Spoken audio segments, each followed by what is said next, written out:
Shabbat Shalom, everybody, and welcome to another episode of Torah in 10, your weekly dose of Torah in context in 10 minutes or less. This week we're going to be covering Parasha Bechaalotecha, numbers 8:1 through 12:16. I'm Hernan Cortez II. Let's get started. Portion recap. Bechaalotecha is about the growing pains of nation building. We begin this portion with the commandment of the lighting of the menorah in the holy place of the tabernacle and later to be the temple. Interesting to note is the fact that Hashem does not permit worship or ceremonies to be done in the evening to not draw comparisons to the worship of underworld deities and the dead. However, in this instance, the menorah is to be lit in the evening until morning as a sign of God's continuous light and mastery of order and chaos. Not only do we see the connection as we ourselves are meant to be the lights in the darkness of the world, but also Yeshua proclaimed that he is the light of the world in John 9, verse 1 through 12. As he passed by, he saw a man blind from birth, and his disciples asked him, Rabbi, who sinned, this man or his parents, that he would be born blind? And Yeshua answered, It was neither that this man sinned nor his parents, but it was so that the works of God might be displayed in him. We must work the works of him who sent me as long as it is day. Night is coming when no one can work. While I am in the world, I am the light of the world. When he had said this, he spat on the ground and made clay in the spittle, and applied the clay to his eyes. And he said to him, Go wash in the pool of Siloam. So he went away and washed, and came back seeing. Therefore the neighbors and those who previously saw him as a beggar were saying, Is not this one who used to sit and beg? Others were saying, This is he. Still others were saying, No, but he is like him. He kept saying, I am the one. So they were saying to him, How then were your eyes opened? He answered, The man who was called Yeshua made clay and anointed my eyes, and said to me, Go to Siloam and wash. So I went away and washed, and I received sight. They said to him, Where is he? He said, I do not know. After a secondary Passover is established to allow those that are deemed ritually impure at the appointed time or are on a long journey, we see how the children of Israel move their camp when the cloud moves and guides the people through the wilderness from Mount Sinai. It is at this point I find it apt to bring up an interesting concept that the other nations claim as being a sign of their gods or their heavenly realms.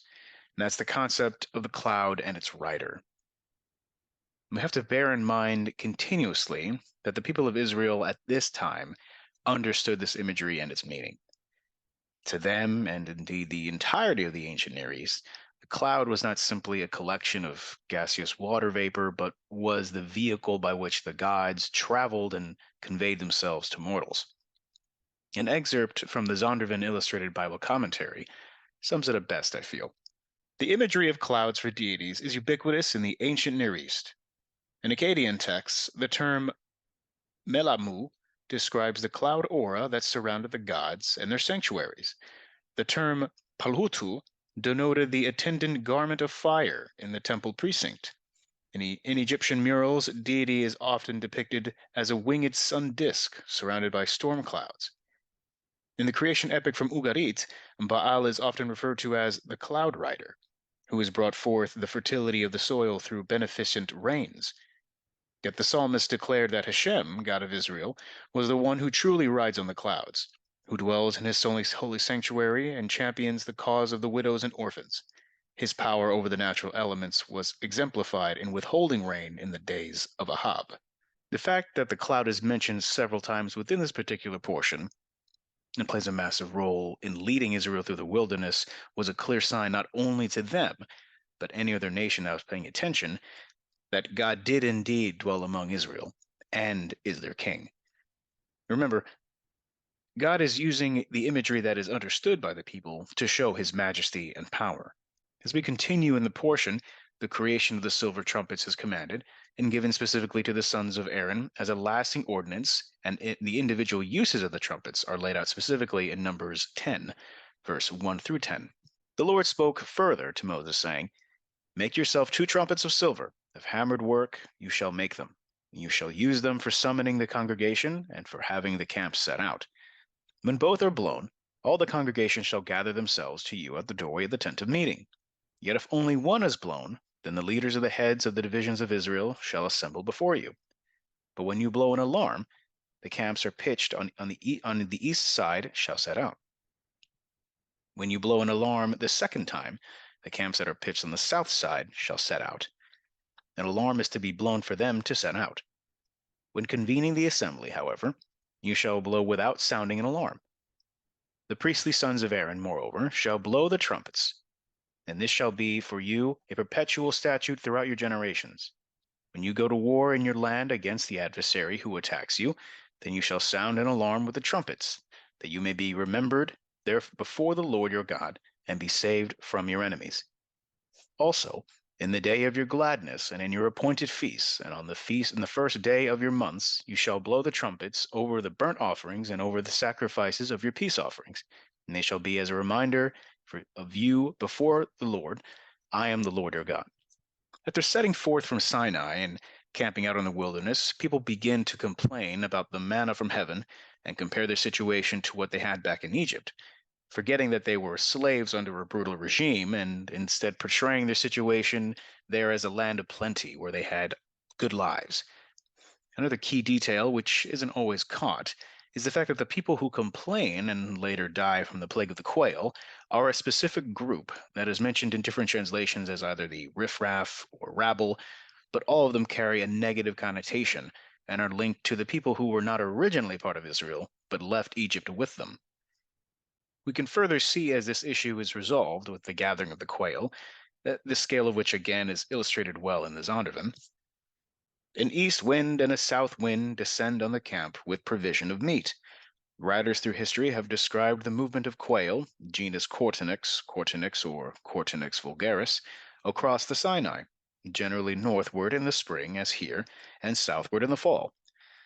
Fowling using low-slung nets is known from several Egyptian tomb murals, including those of Kagemni at Saqqara, dating to the 6th dynasty. Israelite fowling with nets is mentioned in Hosea 7:12. After it has been gathered and distributed, we see this issue resolved rather quickly, but when we reread the specifics in Numbers 11:32 to 34, we can see why. The people spent all day and all night, and all the next day, and gathered the quail. He who gathered least gathered 10 omers, and they spread them out for themselves all around the camp. While the meat was still between their teeth, before it was chewed, the anger of the Lord was kindled against the people, and the Lord struck the people with a very severe plague. So the name of the place was called Kibroth Hat-A'ava, because they buried the people who had been greedy. In conclusion, there are some incredibly important elements established in this portion that will directly affect the future kingdom of Israel. The creation of a second Passover, separation of the Levites to assist the sons of Aaron, commandments regarding the trumpets and their use, commandment of retirement for the Levites, the establishment of the cloud of Hashem being the leading force of the people, the gathering of the 70 elders, and the harsh instruction on absolute authority that God has within the camp and with his chosen people. These lessons are to be taught now and are truly the bones of a great nation to come. Within the events of Bechaalotecha, the menorah is established and commanded to be led by Aaron. The Levites are consecrated to assist the sons of Aaron in the tent of meeting, and the law of retirement for the Levites is instituted by God. A second Passover is permitted for those who were ritually unclean for the original Passover date. The cloud leads the people away from Sinai and into the wilderness. People within the camp complain about the manna and demand meat from Moses. Quail is later brought in swarms, and the people making the demands are eliminated through a plague from eating the quail. The 70 elders are gathered and endorsed by God to assist Moses. Aaron and Miriam speak against Moses and his wife. After hearing this, God comes down and speaks in Moses' defense. Miriam is stricken with leprosy and is put outside the camp for 7 days. Did you know? The concept of retirement was unheard of in the ancient Near East during the Bronze Age. In 1939, archaeologists played one of King Tut's silver trumpets on the radio after his tomb was discovered. The design and style of these trumpets is theorized to be what the Israelites used as well. The role established with the 70 elders in this portion would go on to become the Sanhedrin Council. Question time. What was the day and month established for the second Passover? What day and month did the Israelites set out from Sinai? What were the names of the two elders who remained in the camp but still received the Spirit? Happy studying, and Shabbat Shalom.